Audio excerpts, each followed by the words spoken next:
To discover the oldest text of the Hebrew Bible, we analyze the Hebrew spelling, grammar, and vocabulary.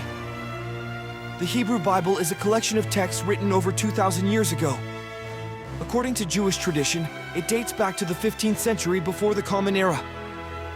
According to researchers, it has been dated 1,000 years later, using elements from 1000 before the Common Era. It was completed in 500 before the Common Era. And naturally, like any language, Hebrew has changed over time. Examining the Bible in its original Hebrew in search of the most archaic language reveals the oldest texts. In this sense, the Book of Amos is among the oldest, dating back to the 8th century before the Common Era and before the Tanna itself, which reached its final form in the 5th century before the Common Era. Therefore, it is pre-exilic material. In Amos 9:7, God says, "People of Israel, I love the Cushite people as much as I love you. Just as I brought you up out of Egypt, I also brought up the Philistines from the island of Crete and the Arameans from the land of Kir." In Amos 5:25, God says, "Did you offer sacrifices and offerings to me during the 40 years in the wilderness, people of Israel?" However, the answer is no, because the people of Israel served Shekuth, their king god, and Chion, their star god, images they made for themselves. The real context of this text is that Amos was criticizing the priests of the Temple of Jerusalem, who, after the religious reform and the destruction of the other temples, created the doctrine of substitutionary sacrifice for the transfer of sins, and thus legitimized this doctrine by transforming Adonai into a vengeful God who demands blood in exchange for forgiveness, while the entire population was obliged to pay for the services provided only by the Temple of Jerusalem, and thus the priests were able to pay taxes to the Persians. So, in the text of Amos, God says that during the time in the desert, he never asked for sacrifices. On the contrary, he gave the people food, manna. Just one caveat. The priests also played a fundamental role in the formation of society and in the construction of moral and ethical values and in the observance of the Torah. Before the priests came to power, the practices of the people were similar to those of ancient peoples, characterized by more primitive customs. Therefore, they created the image of a more rigid God. Philologically, this information was written 2 centuries before the Book of Exodus, and historiography concludes that before the writing of the texts about Moses, there was already an oral tradition about the Exodus and Moses among the Israelites. According to Kings 18:4, it is mentioned that Hezekiah, during the religious reform, removed the statues present in the temple and destroyed the copper serpent that was made by Moses because the Israelites offered incense to him. Another relevant detail is that in the texts of the Torah, Moses was generally associated with the manufacture of metal artifacts. In Exodus 2:15, it says that Moses killed an Egyptian and fled to Midian. This is a region located in the western part of the Arabian Peninsula, inhabited by a nomadic people. According to the Torah, the Kenites were descendants of Midian. The etymology of the name Kenites goes back to the word kim, associated with metal and metallurgical work.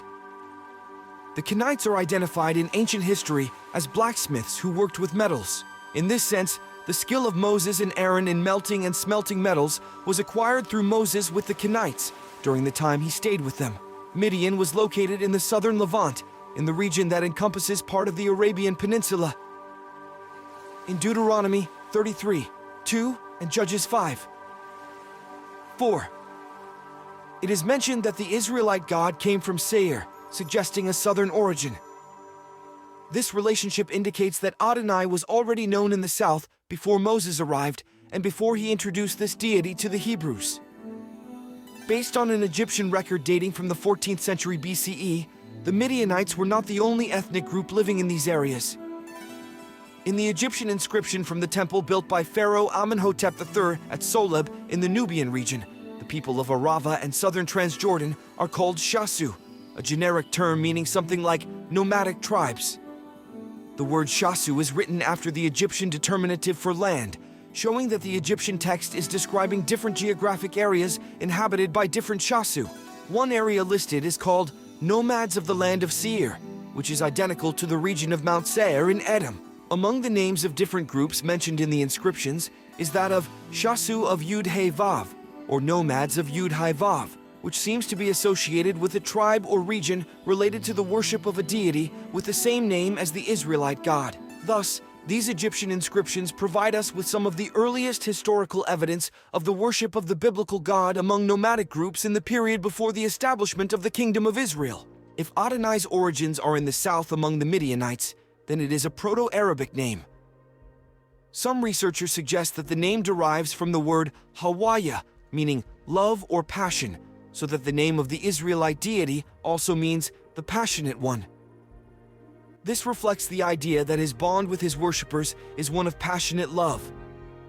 A passionate deity expecting exclusive love, like the God of Israel. After Moses ends up in Midian, he meets the priest of Midian, Jethro, and marries his daughter, Zipporah. Moses not only finds his wife among the Midianites, but he also finds his God there. This demonstrates that these groups were part of a tradition of worship of Adonai, which was adopted and remodeled by the Israelites at an early period. And this evidence suggests that the figure of Moses and the knowledge about Adonai were present among the Israelites before the completion of the Torah, reinforcing the possibility that Moses was a historical figure and a leader whose tradition was perpetuated in the collective memory of the people of Israel, and which was later narrated in the Pentateuch. Before concluding, I would like to mention a phrase from the Kabbalist Isaac Luria. Everyone can be like Moses if he is willing to refine his actions.